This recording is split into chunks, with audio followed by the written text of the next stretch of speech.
How's it going, everybody? This is Dave Meltzer. We're going to be here for the next 2 hours talking pro wrestling. We've got Bryan Alvarez, who's on the road. I'm not even sure where he is.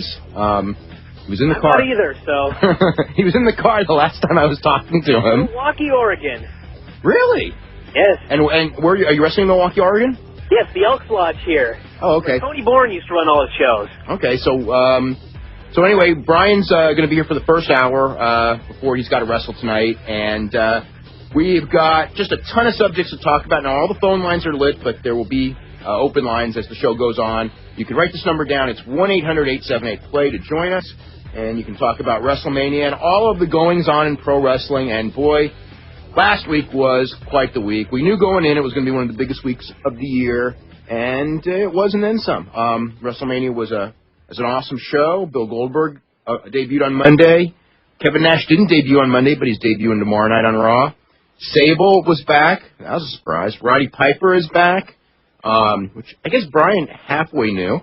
And what else do we got going? Mirko Cro Cop. Austin's done. Steve Austin's done. Mirko Cro Cop. Mirko Cro Cop knocked out Bob Sapp in a minute 24. Mm-hmm. And did you watch the K1 pay-per-view Friday night? No, I haven't seen it. Okay, it's only for a penny, so it's not too expensive, and it's still playing tonight until maybe midnight, I'm guessing, on DirecTV. I mean, for a penny, it was a good show. For $1, it would have been, it was okay for $1 if it was that too. Anyway, I guess, Bryan, we'll start off. Quick thoughts on WrestleMania. Well, I saw WrestleMania live, and it was a very interesting experience because the seats that I got were close as, I guess if you take all of Safeco Field, they were close, but where I was, I couldn't see the ring, so I ended up in the bar and watched the entire show on the screen. So it was just interesting to be sitting amongst the people that bought a ticket because WrestleMania was in town but weren't really huge wrestling fans, and to see things like the entire bar going insane for Hulk Hogan's match, and then the very sad fact of the entire bar, I mean, every single solitary person except me, clearing out the second the Steve Austin match ended. And it was, I mean, I loved the show, but just, watching, it was a real reality check as far as what people came to see and who they saw as stars and who they didn't, and it was interesting. Well, one of the things is it's based on what you promote. I mean, yep. SmackDown promoted, nothing but Vince McMahon and Steve Austin, so, I mean, that's one of the reasons why it got the biggest reaction. And we'll talk a lot more about Vince McMahon and Vince McMahon and Hulk Hogan, I should say. We also got a little game going today, and that is, if you can answer this question, okay, you can get, in fact, first person who answers this question correctly will get a free copy of Def Jam Vendetta featuring DMX, Ludacris, Method Man, Redman, Scarface, and many more. It's the hottest Def Jam artists in this video game doing professional wrestling with over 1,500 moves. So anyway, the question is, name, and if anyone who can't get one of these names is in trouble, and if you can get two of these names, I'm going to give you a lot of credit because this is not an easy question. In fact, it's hard as hell. Name two Olympic gold medalists in the history of the World Wrestling Federation. Okay? Bryan, do you know the other one? I think, yeah, I do. Yeah, because we did this a couple years ago on the show, the same question. Anyway, that's the question. So the first person with the correct answer, call us and you'll get a copy of the game. We're going to get to calls in just a second. We'll talk a little bit more about WrestleMania. Bryan, what was your favorite match at WrestleMania? The Shawn Michaels match. Okay, that ended up winning the poll for the best match. So I really enjoyed that match. It was an excellent match. I really enjoyed it because watching it, there were things that I saw that were so simple, but they were so effective. Just what you mean, like the placement of moves? Yeah, the placement of moves and how things were done in the psychology of the match, and just we talk so much about how guys in WWE need to slow down and the style needs to change or guys are going to get killed, and this was like a great match to watch to learn how to do it. Okay, and then we saw a match where guys tried to kill each other and themselves in the main event, which was Brock Lesnar and Kurt Angle, which I thought was an awesome match as well. Thing with that match was I was so scared watching it that it was hard to enjoy it. I think that if I watched it now on tape, I would really like it. But just watching it at the time, every time Kurt Angle did something, I was cowering in fear. He took those overhead belly-to-bellies, and it was I don't know. It was tough to watch. I will say this. I was watching with a bunch of people, and they were all aware of Kurt's injury, and that was the only match that anyone in the room took as real. Yeah. Not as far as winning and losing. And when Brock went up for that shooting star, it was just like, oh, my God, we're going to see this once in our lifetime. And then, boy, oh, boy.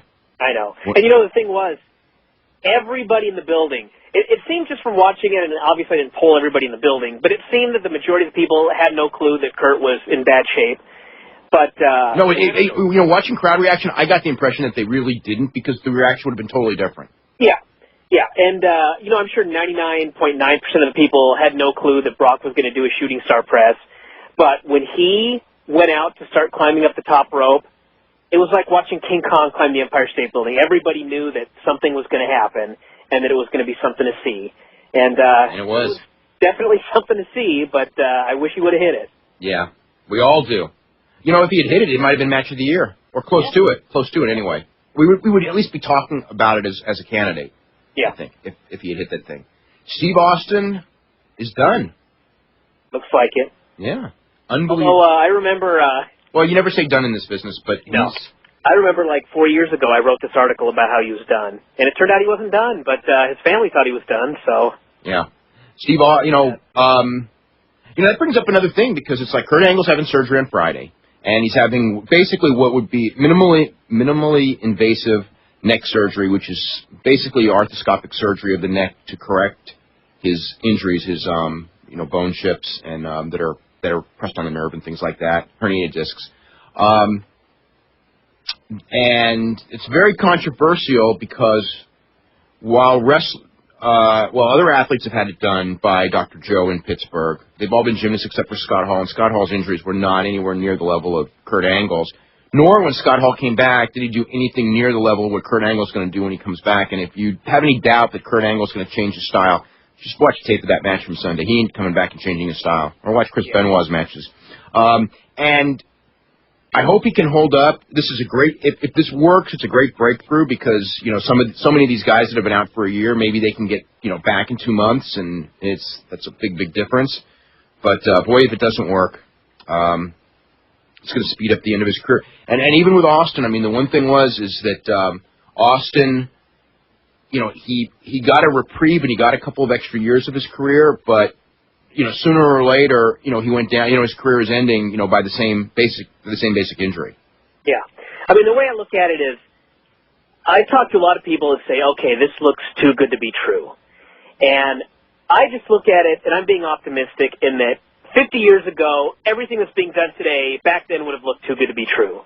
So maybe this is something, and I just figure that worst case scenario, in 6 weeks after he's recovered from whatever they do, they'll know whether that was enough or not. And if all else fails, he can have Dr. Youngblood do it, and that'll be that. But, I don't see this as being something that's going to ruin him if it's not done correctly. But I'm no doctor, so I can't say for sure. Well, time will tell. Speaking of time, Sable came back, and that was like time standing still. Time stands still for nobody. Time does stand still for nobody, but that's another... Yeah, Sable standing there with Tori Wilson, it wouldn't have been the way I would have introduced her. But then again, there's very little I would do the way they're doing it these days, because I would think, if I put Sable out there next to Tori Wilson, the first thing that everyone's going to do is go, man, is she old? And if we're going to bring her back, it's not what we want people to think, so we'll bring her back by herself. Yeah. No, we're going to bring her back, stand her next to Tori Wilson, and everyone went, man, is she old? The thing is, I hear people saying that she looked horrible, and I'm sitting there thinking, okay, hold on a minute. First off... Okay, she didn't look horrible, but she stood next to Tori Wilson, so that's... Yeah, she was next to the wrong person. Right. Sable is not like an ugly person in any means, but you put her out there, and she looks like Tori's mom. Yeah, you know what? She looks like Chandler's mom. What was that? What's the name of the You don't know this because you don't watch that show. More out of the loop than you are. No, the show. What's her name? Morgan Fairchild. Oh yeah. Yeah, on the what TV commercials is she on? What's the store? You don't know that. What's the store that Morgan Fairchild does the commercials for? I have no clue. Oh, come on. They're all over TV. How can you not know? I don't watch TV. Oh. I tape all the shows. You're like Vince. I am. I'm worse than Vince. Do you know who won the World Series? No. You and Vince. You're the only two that I know that don't. I guess the Final Four was on this weekend, and I couldn't understand why it was 6 hours long. And someone goes, "Well, it's because it's 2 games." Like, oh, I see. All right. Okay, we're gonna like a 4 corners of the court or something. Okay, we're not going to talk about anything but wrestling for at least the next 40 minutes. Let's see what else. Oh, have you seen the Mirko Cro Cop Bob Sapp match yet? Not yet. Okay, I have not either, but I probably will be seeing it. Hopefully, I'll get the tape tomorrow. I mean, I heard enough from enough people who were there. I, got punched in the eye, and that was it. And yeah, 1 minute, 1 minute and 24. You're right. Yeah. Okay. Now let's see the next. Okay, Randy Couture and Chuck Liddell. If that match goes through, this is your chance. Who's going to win? Chuck. I'm going to think about this one, but I'm leaning towards Chuck too on that one. That's. You know what? I think that Randy will just end up too small, and that will work against him. And I think Chuck is a bad man now. You know what? I also think that Chuck cutting that much weight will tire quicker, and Chuck has tired. Chuck would have beaten both Josh Barnett and Rico Rodriguez had he not tired quicker than the other guy. Randy. Yes, that's what I meant. So, yeah, I think Chuck Liddell's going to win, too. Yeah. All right. And what a debacle that is. UFC cannot catch a break. Well, this isn't like bad luck. There's a difference between like somebody getting hurt before a match like UFC would happen, or this is something different. This is Tito. I mean, it really is. I mean, I don't blame UFC for this at all, actually. I just see it's Tito Ortiz who doesn't want to fight Chuck Liddell, and after indicating that he would for a year, and this is just what happens. I mean, but it is bad for you. It's very bad for UFC, though. Yeah. I just look at it, I mean, how many titles have they had to vacate or put up in a tournament, and there you go, here's another one. Yeah, and the one that they could least afford because it was the one title that was the most over title of them all. Because the heavyweight champion, because it's been so screwed up, and because they really don't, most of the good heavyweights are in Pride, that's never been taken seriously. Like most people, if you say who's the heavyweight champion, the real world champion, it's Fedor. But if you say who the real light heavyweight champion is, I think more people would say Tito than Vanderlei Silva, if only because when they did fight, Tito beat Vanderlei Silva. Yeah. So then they lost that. He walked out. It's been like that from day one in UFC when Royce Gracie walked out after the draw with Ken Shamrock. Ever since then, UFC has been about, Ken Shamrock left. It's been about making stars, and as soon as they make stars, they want to go somewhere else. Yeah. And as long as that happens, they're never going to have that long-term momentum that you need. They will always be ECW. They'll be exactly what it is. They'll be ECW.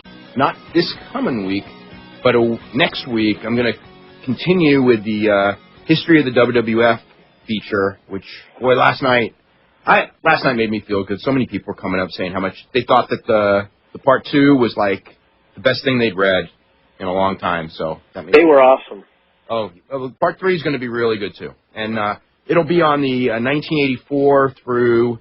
I'm thinking about 1992 period, which is the Hulk Hogan era, the first Hulk Hogan era of wrestling, and the Wrestling War of '84, which continued on, and actually maybe the most pivotal period in the history of the business. I don't know. Some people get mad at me for saying that, but I think it was actually. Are you going to do this for some other titles too?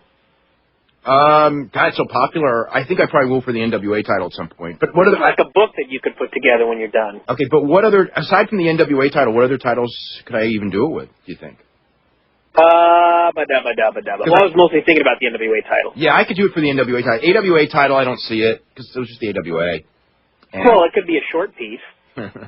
Actually, I should. I'd probably do it. It's part of the history of wrestling, whether, you know what I mean? Yeah, people are liking it. I mean, it was really scary. I was at the Cauliflower Alley banquet last night in Las Vegas, and there were, a lot of readers there. And it was like, there was the basic theme was, these issues have been great, but we don't watch wrestling anymore. I mean, they were aware of, I think that most of them were aware that of WrestleMania, but there were people I was telling about, the Brock Lesnar Kurt Angle match that had no idea that he landed on his head because they were out of town and hadn't seen their Observer. I mean, they didn't watch Mania. Yeah. So, I mean, they really, when they say they didn't watch, they don't watch. But, well, I remember people would always ask us, his readership really suffered since things went down, and I think the people that read these newsletters are fans of the newsletters, and they will read them whether there's wrestling in this country or not. Well, I hope you're right, but I'm not sure about that. Okay? Not all of them, obviously, but there's a core that would. There's definitely a core, but I don't know. I've had periods where I don't know. I mean, if it goes away, I don't know. Bruce Hart did a big, long speech. Well, if it went away, we wouldn't have a whole lot to write about, but... I could do history forever. Are you kidding? Yeah. I really could. Thank God. Didn't the Roller Jam newsletters last for like 20 years after it died? The Roller Derby? I don't think they're around anymore, but yeah, 20 years I would say they easily, because they were doing them they were around in the 90s, and that thing was pretty much done as on a national basis probably by 75. Yeah. So yeah, they did, but they didn't have the kind of readership the Observer had. Yeah. But as far as lasting, yeah. But like Cauliflower Alley and these things, I mean, there's always going to be some wrestling. I mean, they still have roller derby reunions and that, so I mean that aspect of it, in the history and all that, there will be something, and there will be the fans who will always remember it that grew up with it and stuff. But, that doesn't mean that it's going to exist on the kind of a level that it's on right now where, there are guys making, $1 million a year doing it, or even $100,000 a year doing it for that matter. Well, I was just talking to someone last night we were talking about how WWE has become WCW. And it has. Yeah, and the big difference is WCW died in a year or 2 years or whatever, whereas WWE has so much money. Oh, yeah, they're not going to die in a year. No way. We will be reliving WCW for like 10 years before something, you know what I mean? Before But really has to happen. But if they don't turn it around, this is going to be more painful because it's going to be It's going to be far more painful. Because it's going to be a slow, brutal death, and we'll already know the end result. I mean, because that's why the WCW thing was so much more painful for me than other people, because I already lived through it with roller derby when I was a kid, and it was the exact same thing. And what happened afterwards is again the exact same thing. The one company went down and the other company went down. And I mean the difference. At least, like with WCW, we knew it was going to die, and then within 3 years it was dead. Whereas I didn't know it was going to die. I knew it was going to be a disaster. I didn't know it was going to die until the day that they they canceled the programming. That was only like a couple weeks before it really did die. Okay, well, so let's say we knew it was going to crumble. We knew it was going to crumble for a couple of years, absolutely. Okay, and within 3 years it had. But with WWE, they have so much money that we know it's going to crumble, but we could be watching it crumble for like 15 years or 10 years and just suffer every minute of it. Well, the thing is, though, the day that the TV programmer says, we don't want you anymore, that's when it crumbles real fast. Yeah. I mean, the whole business, and this whole business is still television. I mean, if you look back historically, every major, it's not based on the popularity of the business, although that's a factor. It's based on what some TV guy thinks at that moment. I mean, we'll get into this when I write about the thing in '84. I mean, really, what won the wrestling war for Vince McMahon was not necessarily winning with wrestling fans. It was winning with media executives. People in newspapers who thought wrestling was cool, and more importantly, Dick Ebersol. Dick Ebersol put the thing on NBC. I mean, that was the kind of exposure that his opponents, couldn't touch. And I mean, that was a big deal. And that wasn't the only deal. I mean, there's a lot of reasons why Vince McMahon won that war. The main one being he was the best promoter by far of all of them. But everyone else was stupid. They were short-sighted. I don't want to say they were stupid, but they did not see the future. Yeah. And believe me, I talked to most of them, and they did not. Their future was a week from Friday. That was what the problem was. That's familiar. Yeah, because that's what the future is now with WWE. Anyway, here's a question. Yes. If they lost TV, do you think that there's enough of a loyal, hardcore WWE audience that they could go the TNA route and be more successful and last for a while? They would last for a little while, but they would go down very fast. And there would not be enough of an audience for them to tour and make money. And their pay-per-views would go down real quick. Yeah.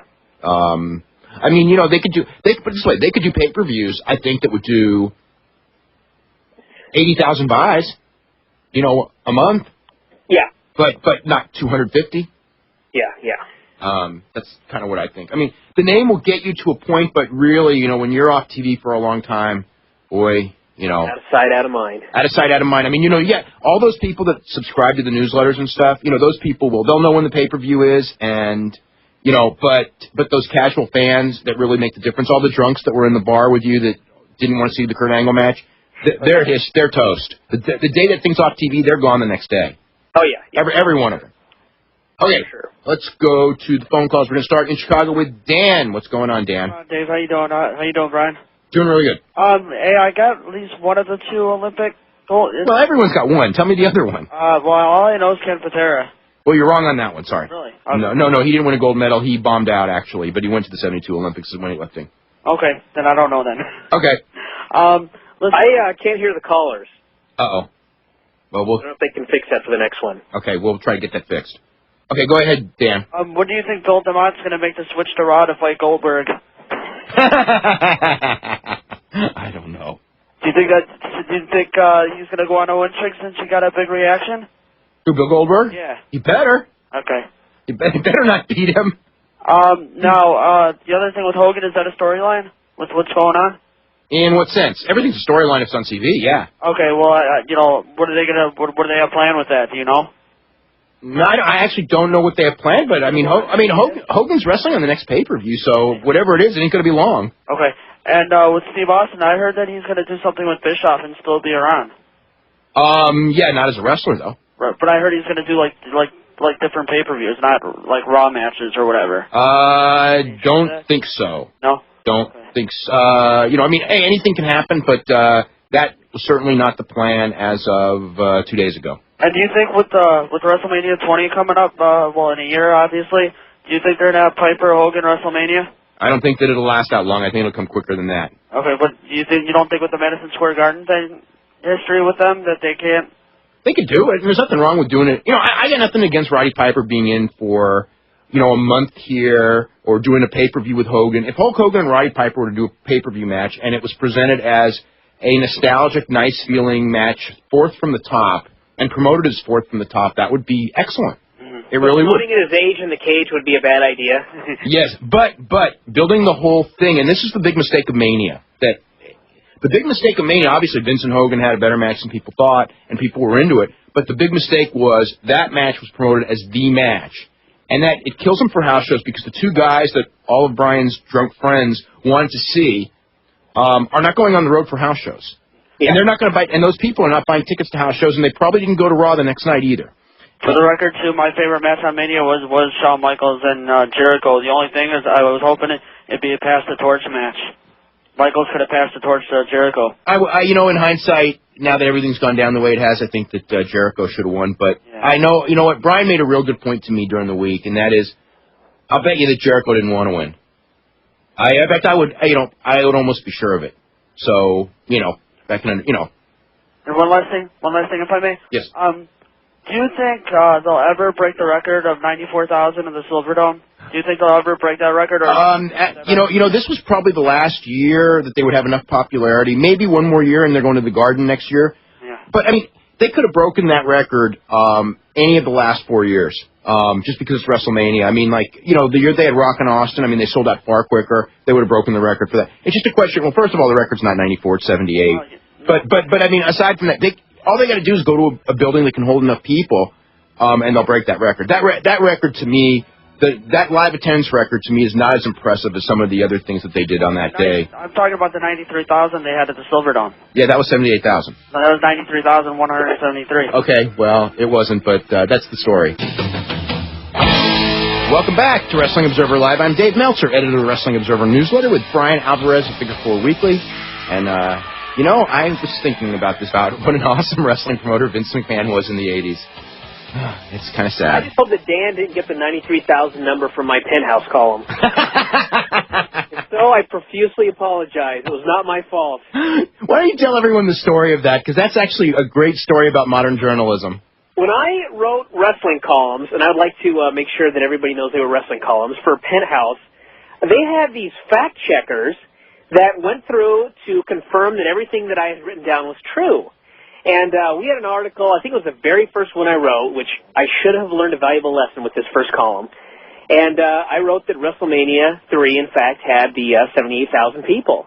And me, as a source, was not enough for them, so I attempted to use the Observer, which was also not enough. And finally, I actually had a statement from the promoter of the event.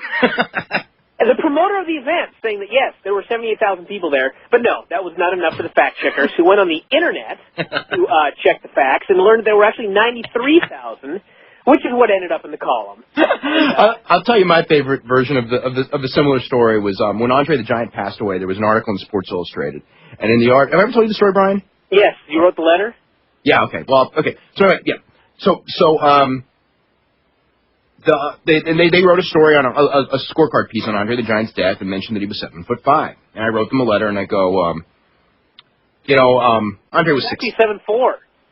They billed him at 7'5" for a time in his career also. I see. Okay, but anyway, and I wrote a letter and I just said, Andre was really 6'10", and I even sent them a picture of Andre with Wilt Chamberlain where it was quite obvious that Andre was really 6'10". Wow, you were desperate to. Oh yeah, that one and Newsweek with Andy Kaufman and Jerry Lawler when Jim Carrey got hurt. But I will say this. Okay, I'll go to that one in a second. But anyway, so they wrote me back and they just go, we know who you are, and of course they knew who I was. I've written articles for them before, and they go, we're sure you're right, and it looks like you're right, but since the New York Times and everyone else is saying 7'4", we don't feel the need to correct it. Wow. Well, there's journalism for you. But so anyway, now the other one was. I never heard the Jim Carrey one. Okay, well you remember when Jerry Lawler and Jim Carrey had their little to-do?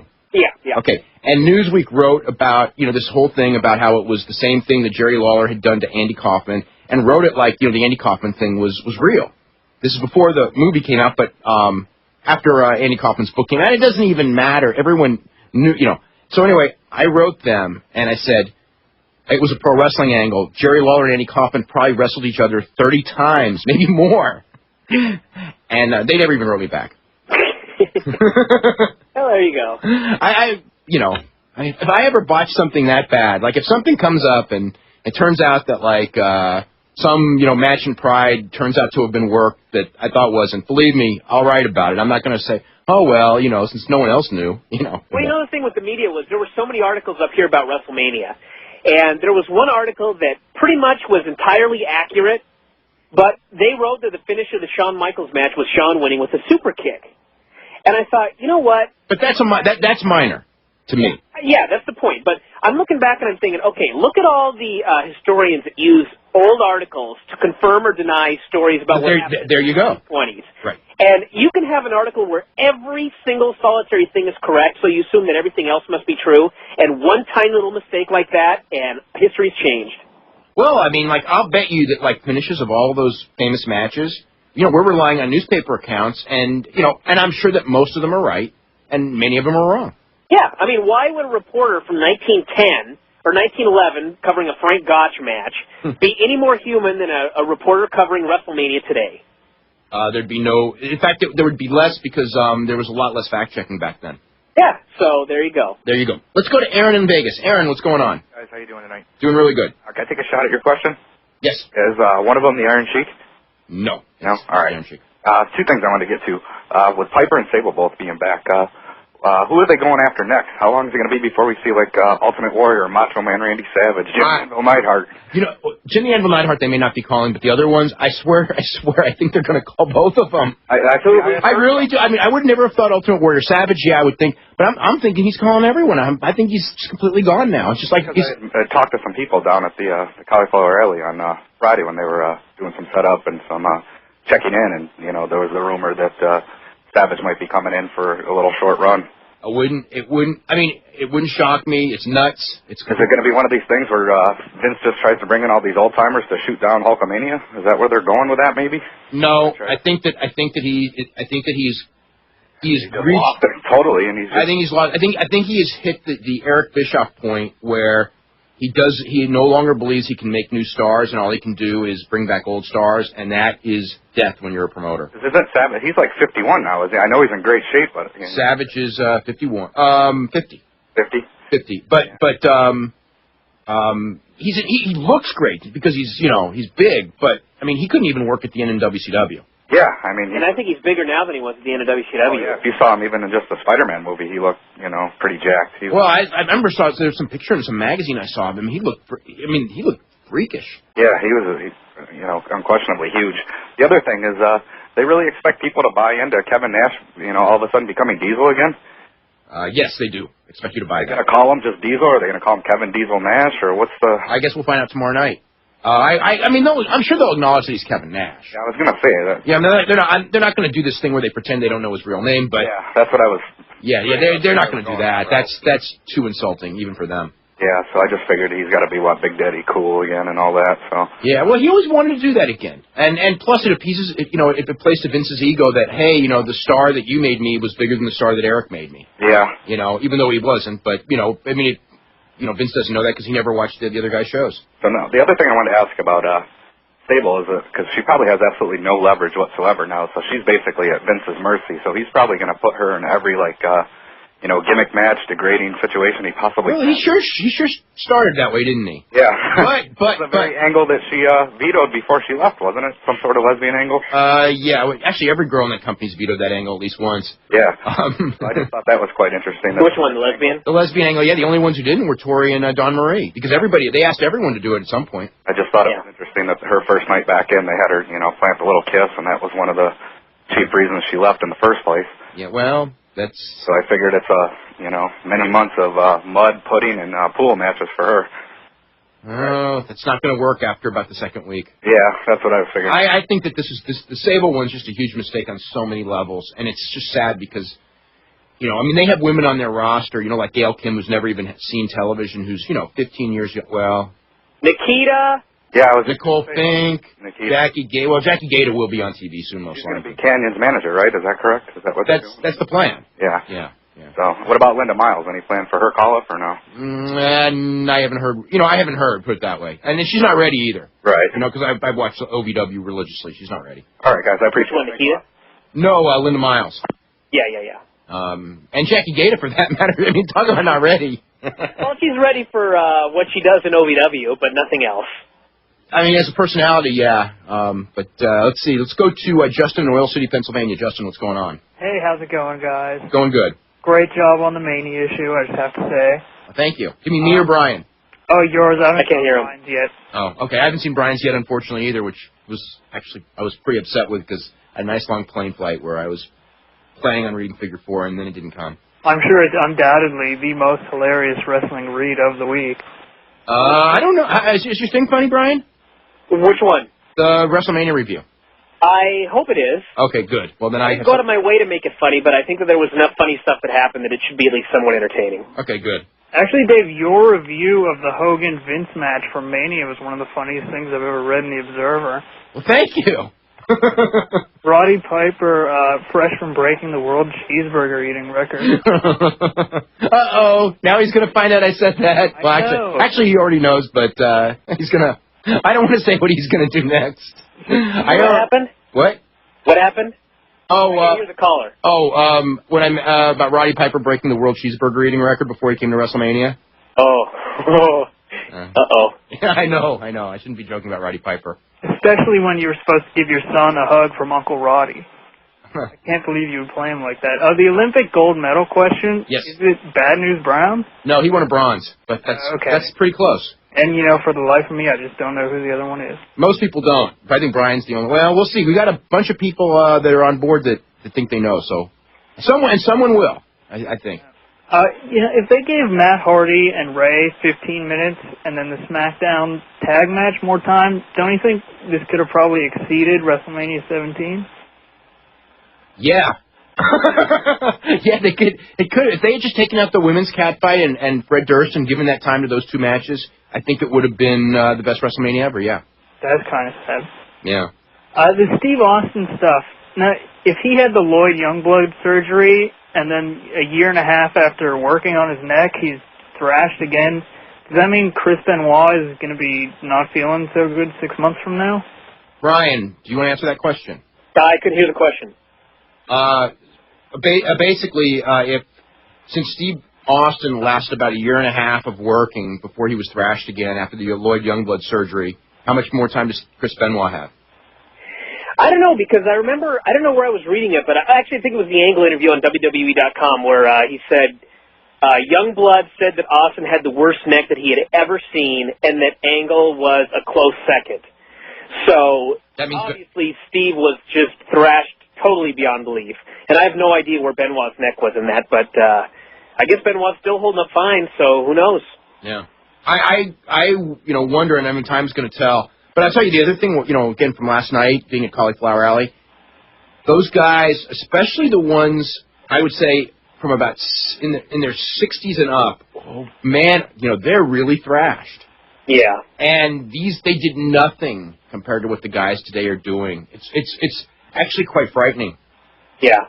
Yeah. I mean, well, you know, you can look at things like the ring was harder and stuff like that, but I mean, just going out there and look at Jeff Hardy now at 25 or whatever. Yep. I mean, think of these guys when in their 40s and in their 50s. I can't even imagine their 70s and 80s like these guys. Yeah, it's scary, you know, look into the future. That's why I wish like more of the active wrestlers were there, you know, to just talk to some of these guys and, you know, like when Harley Race, you know, says, you know, don't do a diving headbutt. You know what I mean?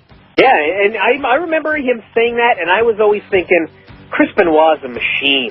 Look at that man's neck. He's not gonna injure himself doing the diving headbutt. He's unbreakable. And what happened? He went down. Yeah. And hey, speaking of neck, Kurt Angle. Yep, exactly. Yeah, we're gonna get to Jay in Boston. Jay, what's going on? Jay. Is Jay not with us? Okay, we're going to James in Seattle. James, what's going on? Hey, how's it going? Yeah, I was afraid. I had always heard that it was the Iron Sheik with the gold medal, but apparently that was just an urban legend. So. Yeah, Iron Sheik actually was never even in the Olympics. Which, when I was younger, I always thought he was at least in the Olympics, but he actually lost in the Iranian trials before the '68 Olympics. And I presume I can't take the cheaters route and say Muhammad Ali, special guest referee. And he never wrestled in the WWF, but it's not Muhammad Ali. In fact, I think the other guy won 2 gold medals, but I could be wrong about that. I know for sure he won 1, though. Yeah, I knew he didn't wrestle. I was hoping I could cheat and say special guest referee, but anyway. Yeah. No, I was at... I thought you were going to get this one, believe it or not. Huh? I thought you were going to get this. You thought I was going to get it? Yeah, I did. Okay, well, anyway, go ahead. Yeah, I was at WrestleMania, and I'm not sure if Bryan can hear me, but... I don't think he can. Okay, but I was really surprised that, you know, Bryan Kendrick, he got a huge response in Spokane, but he wasn't at WrestleMania in his home state, and I thought that was... And they had done an angle about how much he wanted to be at WrestleMania. I know, it was ridiculous, and that was sort of something that, you know, you guys seem to like the pay-per-view a lot, I really didn't. And really? It seemed to me that there were a lot of good matches, but there was, every little thing, there was something marring it, you know? Like, Matt and Ray, I think, are 2 of, respectively, the best heels and faces in the WWE, and they get 5 minutes. Well, I think everybody would agree that was a mistake, and I don't know why it was made, because I would think that even like, you know, I know what it was, that they thought they had so much, and they wanted to give those main events time, and, you know, to them, you know, the celebrities were a big deal, because they spent a lot of money for them. Yeah, and Limp Bizkit, 10 minutes, there was that one stretch where I think the crowd was just dead, and if you can ask Bryan if he felt the same way, but the Shawn Michaels match, Jericho match was great, but I think the crowd, as much as Michaels was the face, I felt the reaction was a little strained because I think that they knew that Jericho should have won. What do you think about that, Bryan? Did you hear that? No, I couldn't hear him. He thought that people live were a little bit strained because they thought Jericho should have beat Michaels.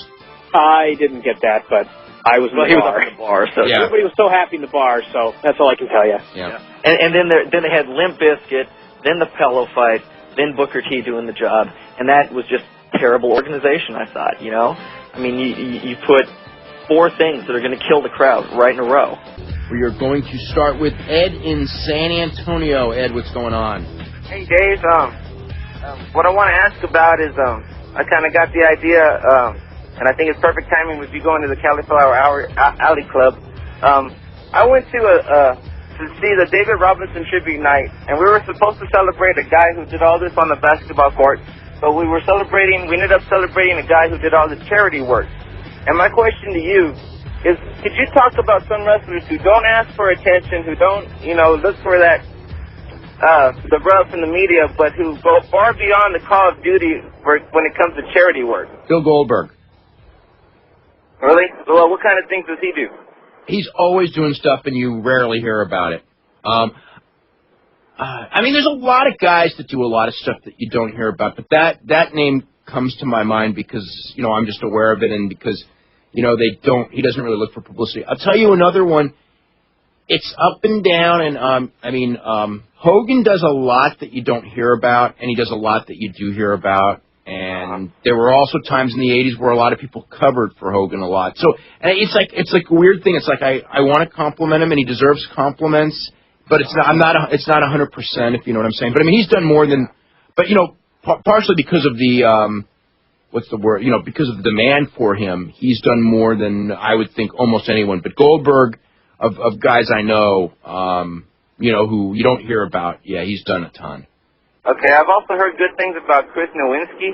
Even though he's real brand new to the business, I heard he's real good about going to children's hospitals. And he may very well be. A lot of guys are, and I don't know about Chris Nowinski, but it's very possible.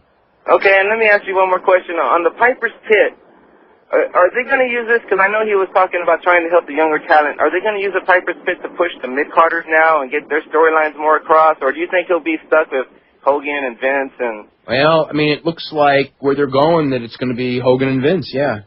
Uh-huh. So, what did you think of Confidential last night? I didn't see it because I was at Cauliflower Alley, so I missed it. Well, I know Piper was on, but... Yeah, they show like all the highlights from all the old Piper's Pits. I mean, it was just a... Well, that's because they're bringing, you know, Piper's Pit starts this week on SmackDown. Yeah, it was pretty fun. I forgot how great he used to be back in the... He was great. He was a great drawing card.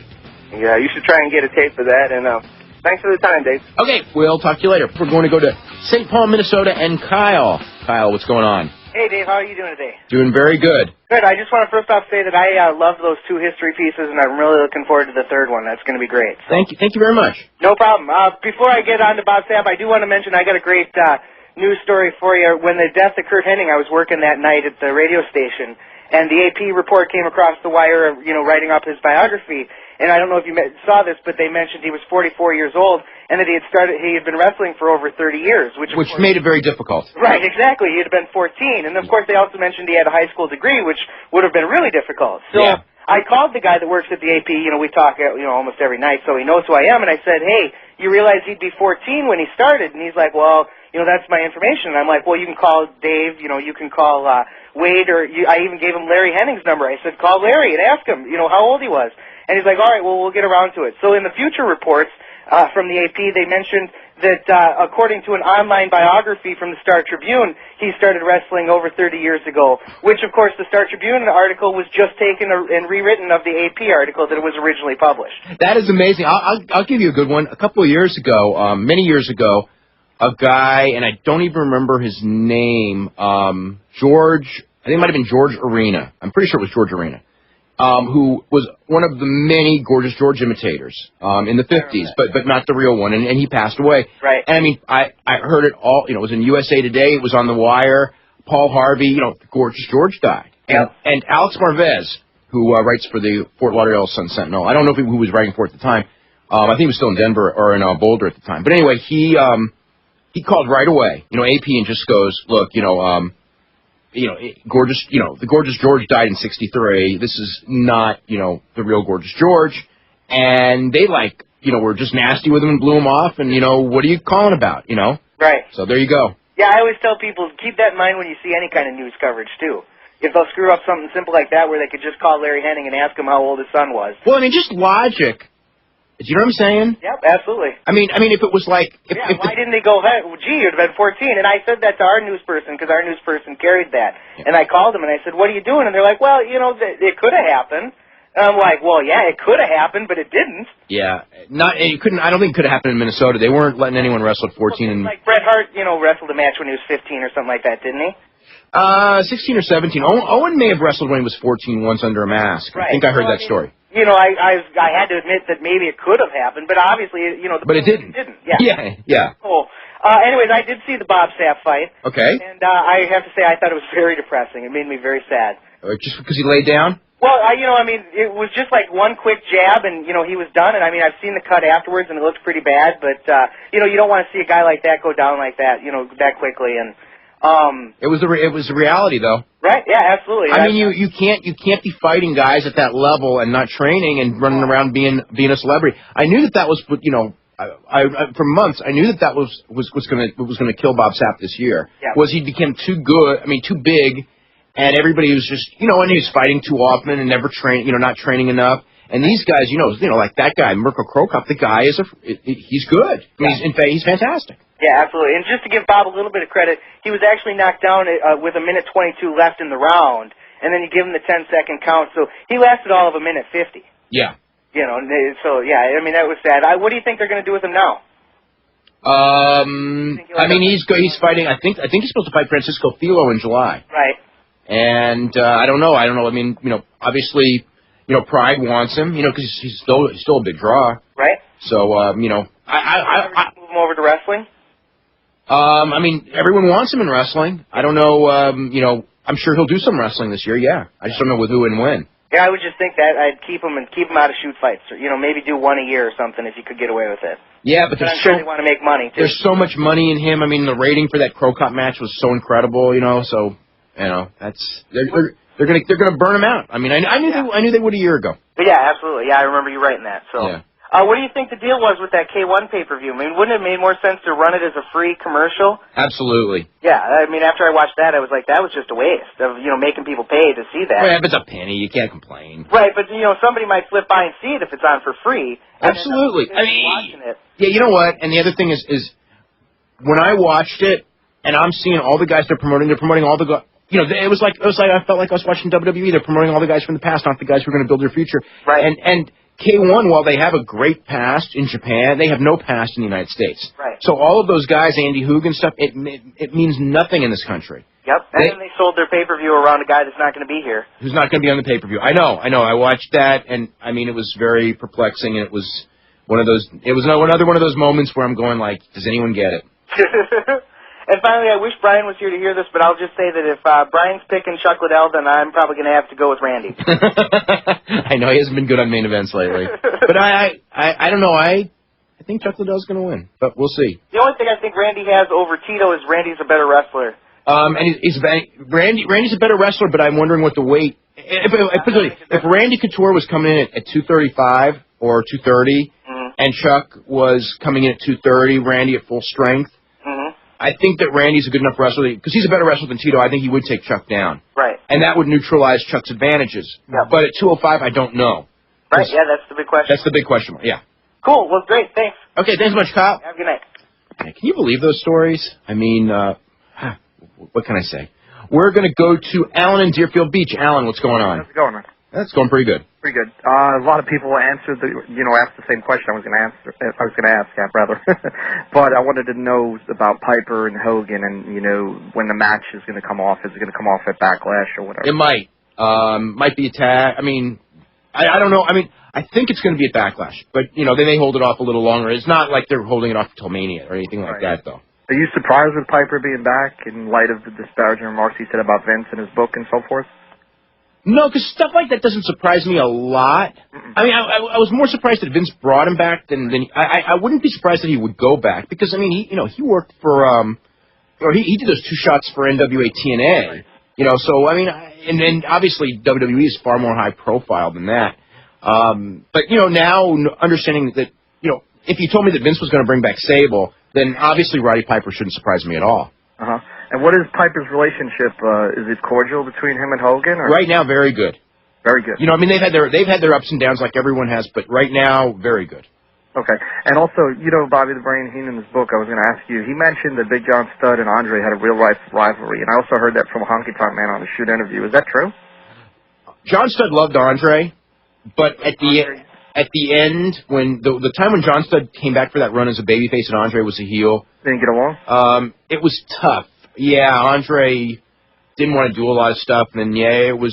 But I mean, as far as like life, if John was still alive, and and was asked about Andre, he would have nothing but good to say about him. But at the end, because I remember when Andre died, John Studd's kind of thing was, I prefer not to think of those that last run, was kind of how he put it. Is that right? Also, if I may ask you another question, going back into the archives, I was on a radio station, Between the Ropes. You heard of this? Yeah. The show. And Vito DiNucci mentioned something about backstage problems between Dusty Rhodes and Kevin Sullivan. You know anything about that in Tampa during when they were booking? No, actually I don't. I mean, it may have happened. I just don't know. Yeah, he said some fights and stuff, and things got a little heated between them. Well, I'm sure that there was. It's only natural that things would get heated because you got two opinionated guys. But I mean, as far as like if it, how heated, I don't know. I've never heard any of the stories, but like backstage fights or something. He said, I never heard that. I mean, it's possible, but I never heard it. I mean, the egos clash or whatever. Well, egos at the top always clash in wrestling, especially when you're in the same territory and you're the two guys on top and all that. I mean, that's I'm sure it happens, but a lot of the time in wrestling when the egos clash, they kind of keep it quiet. All right. Thank you. Okay, very welcome. Let's go to Jonathan in Savannah. Jonathan, what's going on? Hey, what's going on, Dave? I got a guess for you on your question. Uh-huh. Is it Leon Spinks? Did he ever work for WWF? I mean, that's not the answer I was looking for. I don't think he ever did. Okay. Yeah, he worked for Lawler, and he worked in Japan, and where else did Leon Spinks work? I think he worked in WWA in Indiana as well. Okay. Yeah. I figured I'd try. Okay. But what questions I had for you? My first question was, is Jamie Noble doomed? Yeah. I mean, I don't want to say forever, but right now, yeah, because his big advocate was Heyman, and even when Heyman was still writing, you could see Jamie Noble, for whatever reason, he was just getting buried. And I thought him and Brian Kendrick, for a 2.5-minute match, was quite good on Thursday night. Yeah, it was really good. And that's the thing. Yeah. It was on. Yeah, actually, I think it was that one in the Team Angle match were my favorite matches from Thursday. Right. And I guess another question that I have to go with that is, do you think? I think I've asked you this before. With the ratings, I guess they're staying the same for SmackDown, or around the same. Yeah. Is there a possibility that Heyman will get off of that? What is he, like an advisor or whatever? He's a role and actually go back to what he was doing. Yeah, it's a possibility, but I don't think the odds are all that good. Okay. But it's certainly a possibility. Okay. And if in enough time, I think that everything goes full circle when it comes to that kind of stuff. If they're going to bring Roddy Piper back, I could certainly see them bringing Paul Heyman back to write. In a year. So. Other questions that I have for you. My one that I wanted to really ask was, I know it cannot just be me, but JR and King on Raw, for everybody who watches Raw, is almost down there to velocity calling. In terms of just, like, at least for me, the velocity calling is humorous in some ways because the cat is so bad that it's funny, but... Well, I guess you should have to look at Lawler the same way, or else you can't... But I know what you're saying. But Lawler's not in it. I don't know what it is. He doesn't, I don't even know, he doesn't even pay attention to the match half the time. And then, JR, I don't know, he just forgets to call, he doesn't call any moves. Like, when you watch SmackDown and if you watch... They are calling a lot more moves. I think they're out there... I don't know, but Lawler's it's tough, Would they have any plans of changing that lineup, or is that just going to be the Raw fixture till? I have not heard of any plans. Nothing would shock me in wrestling. Yeah. I mean, I guess they'd bring Coach out there like they did that. But that was worse. So. Yeah, I know. That's what I'm saying. I mean, it's like if you replace one of them, because I can't see replacing both, but if you replace one of them, you got to replace him with someone better. I mean, and if the cat, I would rather see Lawler than the cat, because on Raw, the cat would really be an embarrassment. Yeah, but he doesn't have that post production to. Yeah. Oh, could you imagine? He has post production. He's that bad. And my other question I want to ask you, since Booker T did not win the belt at Mania, am I to assume that he is going to be relegated to his upper mid card status, pretty much? Well, when they get a Raw pay-per-view, he'll be... I mean, as far as main event on a pay-per-view... Or, even having a chance to win the belt, because I guess the plan now is Goldberg comes in, beats Rock, then he's going to take on Triple H, and Triple H is either going to drop the strap to Goldberg. Well, until that happens, I wouldn't count on anything like that for sure, but that's how I would do it, yeah. And then, that just leaves, I'm just thinking... But, there's still a problem there, in that then what do you do for Goldberg once he's beaten Triple H and Rock? You're going to have to, you're going to have to get somebody for him. But at the same time, they got to get Goldberg over. Yeah. If Triple H was not going to lose the title to Goldberg fairly soon, he should have lost it to Booker, because at that point, then you're talking about having to make someone, and he beat him. And if Booker, wins next, then where does Goldberg go? So to me, I think that the title's got to go to Goldberg. Plus, I think that they have to do everything they can to make Goldberg a superstar real fast, because they need a superstar. If it doesn't take, then you can do something else, but you've got to go for it. Right. And it may not take. And I know everyone who's got those reasons why, I agree with you. But sometimes it's the same thing with Lesnar. You know, everybody's saying all the reasons why Lesnar wasn't ready. And, you know, Lesnar's not 100% ready. And even now, even though he's gotten a lot better in the ring than 6 months ago, he's still not 100% there on his interviews. But they needed to make a superstar. And no one, you know, there's no Steve Austins out there. So Lesnar was the best bet that they had. And Goldberg, you know, I mean, at least with Goldberg, at one point he was a huge, huge star in the industry. And he's been gone for a couple of years, and he's never wrestled hardly any of these guys on the roster at all, so it's an all-new, fresh matchup. So you got to go for it. Right, and do you think, like, Jericho, is he going to be still doing a program with Michaels, or what are they going to do with him? Well, I mean, I think that tomorrow night we're going to get a real good idea of where it's going. I think that, you know, it's going into a tag, and then maybe a six-man tag on the pay-per-view. It could be, you know, if Kevin Nash gets involved, maybe with Flair on the other side, unless Nash ends up with, you know, going heel, and then it'll be something else. I just wanted to say, Dave, I don't know if you saw did you see Raw last week? Yeah, of course. Did you see, I just wanted to say that Flair on Raw, that's about the best I've seen Flair in a long time on Raw. You mean when he wrestled, or when he was bumping for Hurricane? When he was bumping for Hurricane, and when he ripped that kid's mask off. Oh, that was funny. That was funny, yeah. He was just, I don't know, and everything, like backstage with Booker T, oh, jeez, I don't know. He finally did something halfway. Well, I mean, he can do it, you know. I mean, he knows They don't ever let him do anything. Well, you know, there's a lot of reasons for that, and you know, one of it is again, they're in a rebuilding stage. You don't want to have this guy dominate the whole show and show everyone up, because he's not going to be wrestling your main events, and if you don't, you know, I mean, you could use him better. I mean, and let him do promos and everything. But you know, I think Hunter wants to do his own promos. Yeah. Yeah, actually, it wouldn't be the worst idea for Flair to do Hunter's promos, because then people wouldn't be bored with Hunter in that way. Yeah. But that's not happening. Anyway, all right? Thanks, Dave. Okay, you're very welcome. We're going to go to Jeff in L.A. Jeff, what's going on? Hey, Dave, how are you doing? Doing really good. Okay, I had a question on the trivia. Yes. Was that Edouard Carpentier? No, he never won a gold medal in anything. Oh, he didn't? No. You know, it's interesting when I think of him, though, this will kind of date me a bit, but when I was a real tiny little kid, the day that President Kennedy was killed, at the Olympic Auditorium, they canceled the match that night, which was supposed to be Carpentier in a face-versus-face match for the old WWE title with Bearcat Wright. Really? That might have been a horrible match. I mean, I don't know. I mean, I've seen Bearcat Wright look all right, and Carpentier, I guess when Carpentier was younger, he was very acrobatic and everything. By the time I saw Carpentier, he was impressive with his moves, but at the same time, he wasn't top shelf to me, you know, like the level of like Dory Funk Jr. or Jack Briscoe or somebody like that. Exactly. So when did you first start, about what year did you first start watching? 1970. But so I'm a little bit older. I started 63, and Beck, I guess I got... So you're like starting when Mike Tenay started. I was just going to say... I think he started in 62. Mike would kill me for saying this. Yeah, in fact, Mike did start in 62. I know that for a fact, yeah. Mike would kill me for saying this, but my claim to fame, I'm actually, I think, a year or two older than Mike. But speaking of which, do you think it's conceivable that they would ever put him in the JR slot, or... In WWE? Yeah. Or are there reasons why not? I mean, I don't say that it's 100% inconceivable, because I've seen so many strange things happen, but I don't expect it. I mean, when WCW went down, they didn't hire him, so what does that tell you?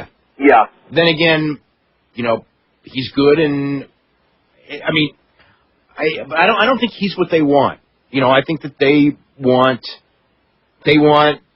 younger guys that don't know what they're doing as announcers. It seems like, I mean, because that's sort of how they hire. You know, like they're looking for pretty faces. And exactly. To me, you know, I talked to some people in the company about this just about a week ago. We were talking about it was regarding Gene Okerlund, right? And you know that if I have my choice, you know, and I mean, I have my pluses and minuses when it comes to Gene Okerlund, but there's nobody in the business better at being Gene Okerlund than Gene Okerlund. And as far as a backstage interviewer on SmackDown, you know, if I had Gene Okerlund or Josh Matthews, obviously my pick is Gene Okerlund. Right. And I kind of said that, and it was like, but you know, Gene's older, and I go, he's not the guy in the main event. You know, I mean, he's the guy interviewing the guy in the main event. The guy's doing the interviews, coachman and all that. You don't have to have a good-looking guy announcing. He just has to get the storylines over, and that's I think they're not thinking like that. I think that. Exactly. So anyway. And just one more thing, if I could. Of the current crop, or the guys who have been working the last 8-10 years or so, are there any that you've dealt with that, I guess you would call them kind of off-camera, real-life faces, that guys that, I don't expect you to mention guys that are jerks, but any of them that stand out as really cool guys, that if you bump into them at the bar or something, they'll be really friendly? I think most of the guys are a lot cooler to fans now than, because in the old generation, everybody grew up with the idea that the world is a con and life is a con, and even though they would be nice to you, they were always conning you.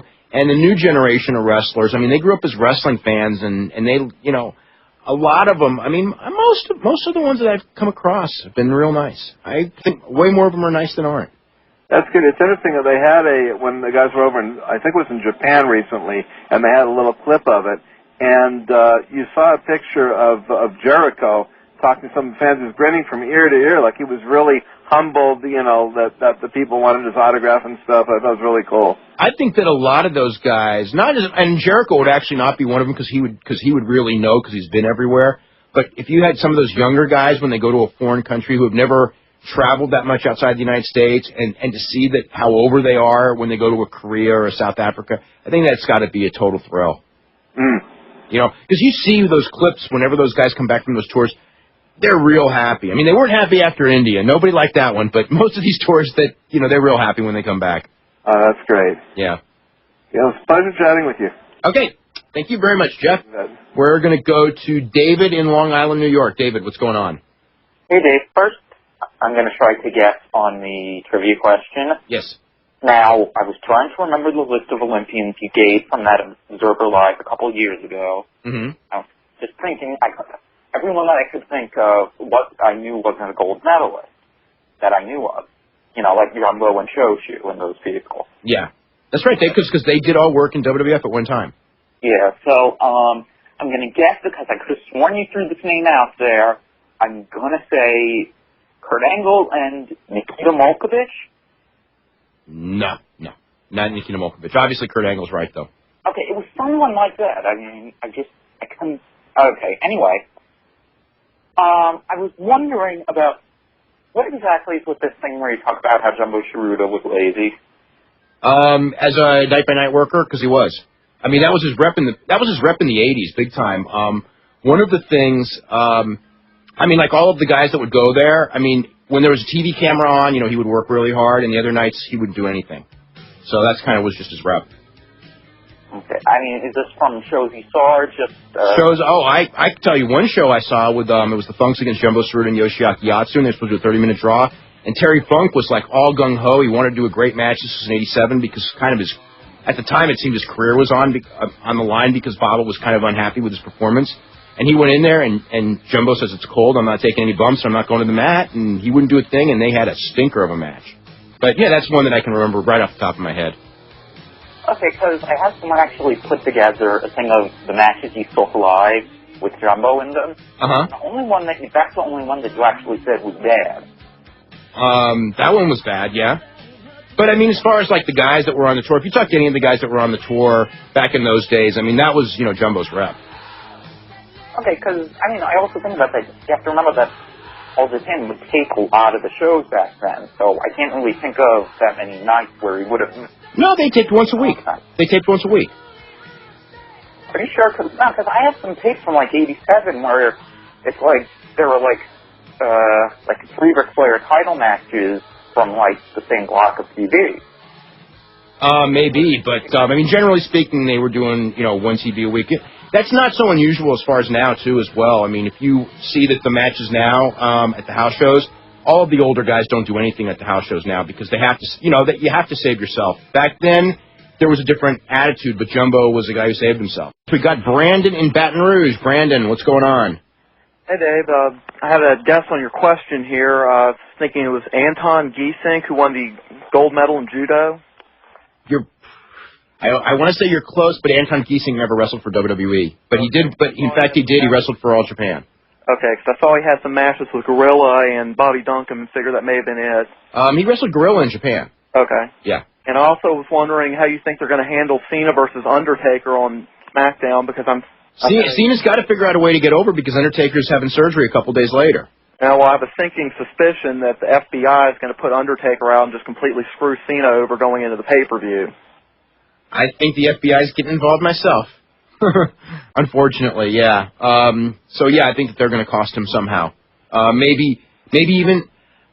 God, I would hate to think that they'll injure him and it's a forfeit win. I would think, or maybe they'll injure him beforehand and then, that'll be the excuse for Undertaker losing, or maybe they'll interfere and cost him the match in the ring. I don't know. But, yeah, I think it's going to be something along those lines, too. Okay, thanks, Dave. Okay, very welcome. Let's go to Patrick in Kingston, Ontario. Patrick, what's going on? Not much. How are you, Dave? Doing really good. I enjoyed WrestleMania last weekend. It was a great, great show. Thought so, too. I got an answer to your question for the other Olympic gold medalist. Yes. Could it be Terry Funk? Terry Funk was never in the Olympics. He was never in the Olympics? Oh, God, no. Oh, okay. Not even close. I didn't even know what sport he would have been in the Olympics for. I know. Then I was looking at other gold medalists who competed in the wrestling and looking at Robin Reed, but he was... That was way before WWF period, though. Yeah, but... Robin Reed was an incredible wrestler, though. Oh, I heard he was a very good wrestler. Oh, my God. I mean, like, for Robin Reed was one of the... for his era, my God, that guy was incredible. Yeah. Very incredible. Yeah. And also, I was wondering, what do you think of this Kevin Nash coming back? Do you think he'll be injured once again? Because I heard he's... Yeah, good chance. He just might get injured himself again. But I think that's his... other people are just saying, like, he'll get injured again, of course. Well, he's 40, almost 44. He'll be 44 in a couple months. And he's had a lot of injuries, so I think... he's injury prone, put it that way. Oh, jeez. Yeah, how many, when your knees are that bad, they just can go out really easily. And, you saw how easily he got hurt the last time. Mm-hmm. It wasn't like, he did what Brock Lesnar did and got hurt. It's like he took a step and his thigh busted, basically. I've got another question for you. What do you think of this old school, new school mix that they're mixing up lately, with the Piper's Pit coming back, with Sable coming back, with Goldberg coming back, and mixing in with some of the new stars of the WWE, and mixing it up on both SmackDown and Raw? What do you think of this new formula that they've really attached, old school versus new school? I think that Roddy Piper, for a few weeks, to build up to one pay-per-view is not the worst idea in theory, although I'm skeptical it'll work out, although I think he'll help ratings a little bit for a couple of weeks. But again, if they are, like I said earlier, if they are on the show, Sable I can't give a good explanation for, but if they're on the show in a middle-of-the-card role, or even high middle of the card, but clearly not the focus of the show and clearly not the stars of the show, I'm all for it. But when they become and are promoted as the stars of the show, it puts the current guys that are on the road as the mid-card guys. That's not good for the future, and it's not good for the present. No, it creates a big, huge problem for people like RVD, Kane, Jericho, but they've been already... But they've all, the problem is the mistakes with them have all been made, and it's going to be pretty hard to undo them. If we went back a year, maybe longer with Jericho, there's a lot that could have been done, but it wasn't done, and now it's pretty tough. But to bring a Piper back and think that they can fill that type of a role, that can't happen. I think for the SmackDown brand, you've got better younger wrestlers, because you've got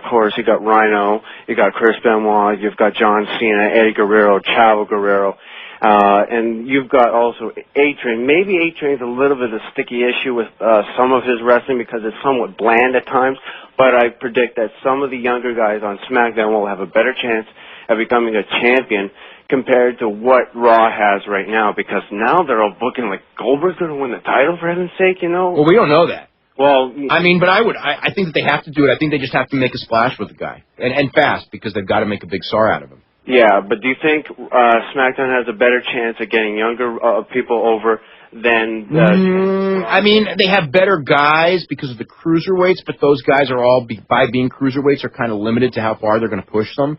Oh, like the big, huge... especially, with Vince taking control. So as far as... I don't know. I mean, to me, yeah, Lesnar and Cena are the two guys with the best shot, and I don't see anyone on Raw as far as new guys with that same kind of shot. But overall, I don't think it's hugely different. I mean, SmackDown has better workers, but both sides are lacking. That's why the whole roster split has just watered down the lineup too much, I think. Yeah. And I'm going to say, I'm going to agree with you with the Cad being on Raw. That'd be a huge mistake. Like, with having Lawler and JR on it, that's one of the greatest commenting teams that they've had since maybe early WCW ages. But I tell you, but they've seen better days, though. Yeah, they've seen better days. And I like Jerry Lawler, but he's not into it right now. I don't know what it is, but he's got he's a talented guy, but he's got to get more into it. Yeah, I think Jerry Lawler's just losing his focus. Yeah. I don't know. I guess he hasn't been the same since the divorce. Yeah, unfortunately. Anyway, we've got to get running. We've got to get running, okay? Because we got a lot of calls to get to. Just hold on a second. I was just going to say that I'll probably listen to you tonight, if possible, on the Law. Okay, thanks very much. You have a nice day. Okay. Bye. All right, bye-bye. Let's go to Chris in Attleboro, Massachusetts. Chris, what's going on? Nothing much. I had a guess on your trivia. Yes. Is it Jack Briscoe? No, he never went to the Olympics, but he was a great wrestler. Okay, I seem to recall that one coming up on a yacht some time back, and I think I was the one who won on it. So. Yeah. Jack Briscoe was an NCAA champion, but he was never an Olympic gold medalist. I had one other quick question. Is it time to maybe look at killing the brand extension? Maybe at some point? I've been thinking that for a while now, but yeah, I think so. I'm looking and there's really no credible contenders for Raw on Triple H. Brock's got a couple guys, but him as a face, he doesn't really have a lot of options. See, that's why I think the same thing, in that now at least you open up new matches of those guys that have been on each side. So I think that it's time to kill the brand extension. I thought that I was a big advocate of the brand extension when it happened, but after a couple of months I could see that it's not helping, especially when you look at those house show lineups and you're just limited to your programs. They've gone through Hunter's gone through Rob Van Dam, he's gone through Kane, he's gone through Booker T. You know what I mean? So now, there's new guys are on the other side, and it's, and Brock, now Brock's with Cena, because he's gone through a lot of guys, and, at least, you could get Brock with some of the heels on Raw, and Triple H with, some of the baby face, and at least it's new matchups we haven't seen for, almost a year. Yeah. Well, that was all I had. Thanks a lot. Okay, very welcome. All right, bye. All right, bye. We're going to go to Todd in Poughkeepsie. I think Todd's going to win. Todd, what's happening? Not much. How you doing, Dave? Doing really good. Yeah. Is it Willem Ruska? It's Willem Ruska. You won. Right after this, make sure Ira gets your address and everything when we get you one of those things. Excellent. I love it when you give questions that you're going to know the answer to, yeah. Yes, allowing me to use the old observers I have. I had one other quick question. That was my main reason for calling. On the pieces you wrote on WWF title, which were great, of course, one thing I was wondering was if you think that if Vince Sr. hadn't put the belt on Bob Backlund after the Graham year was over, and instead either kept it on Graham or went in another direction, how do you think that might have changed the future of the business? I don't know. I mean, everything like that, probably would have some effect. I think that the title on the company was so strong, but you still needed a pretty larger-than-life type of guy in that role. Graham, I don't know. Graham was super, super charismatic, but he wasn't a great worker. I don't know how long. I don't think Graham could have lasted 6 years in that role, put it that way. I think that would have worn out. But maybe I'm wrong. Because we did have a lot of charisma. I don't know who else they would have, at that point, as far as a baby face that they would have considered. Let's just put it this way. Let's just throw in a name of a guy who was over, Ricky Steamboat. I think Ricky Steamboat would have been better than Bob Backlund in that same role, actually. So, I don't know. Yeah, and if you think if they kept Graham in there for a while, when Hogan came along, do you think they would have taken some of the sizzle off of Hogan just because it was a similar character? Yes. If Graham would have been in there 4 more years doing the same gimmick and then Hogan came along, people would just say he's a copy of Superstar Graham and he would not have gotten over as big. But Hogan because of that size and everything, no one had that then. You know, they just wouldn't have had him copy Graham, and they would have had him do something else. And I think he would have made it. You know, he just had that physical charisma for that time that couldn't be denied. Okay, thanks, Dave. Okay, very welcome, Todd. And we're going to go to Tom in Atlanta. Tom, what's going on? Man, I have the answer. You have the answer? You got to be kidding. You really? Seriously? Because what happened was a couple months ago, the local radio station in town was offering free tickets if you could stump their wrestling experts. So I emailed Bryan, said, give me a couple of questions that nobody on earth could possibly answer, and that was one of them. Yeah. The other one was, what's Steve Austin's birth name? Oh, it's not Steve Williams. Right. It's I forget what it is. Because yes, he took the name Steve Austin when he was like 5. I mean, Steve Williams when he was like 5. Right, that's his father's name, but right. his birth certificate has another name. Right. Yeah. Yeah. I have that. I know I have it in Old Observers, but I don't remember it off the top of my head. Well. Yeah. Do you want me to give you the answer? Yeah, might as well. We're already on that subject. It's Anderson. That's right. Anderson. Yeah. Anyway, I love the issue with the WWE title. I was wondering, once Backlund lost the title, he was no longer on the top of the bill anymore, right? He had in some of the cities they kept him in main events for a couple of months, but they phased him out real fast after that. Yeah. I mean, to your knowledge, were there early conversations because Vince Jr. at that time had owned the company, did Vince say to him, look, we're basically phasing you out into mid-Carter status, and you'll never, be on the top again? No, actually what happened was he phased him out to mid-Carter status without telling him anything, and then over the summer, after this all went down, he said, Bob, we want you to bleach your hair, and we want to turn you heel. And Bob said no, and Vince said, you're fired. And that was the end of Bob in WWE for many, many years. He actually ended up coming back, believe it or not, as a heel, kind of like Sable. Kind of like Sable now that we look back on history. Yep. And consider doing a history of the women's title in the WWE. I think, that might be one issue.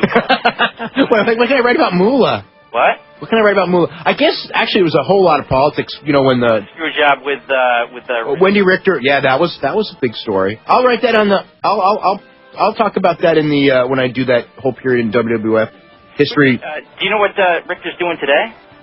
No, I don't. I think she's living maybe in Florida. I haven't heard her name in a long, long time. Right. Yeah. And I was thinking about it, on the plane flight home because I was preparing my story, and I was like, God, Wendy Richter. Yeah. Because she was a pretty big deal there for a little while. Right.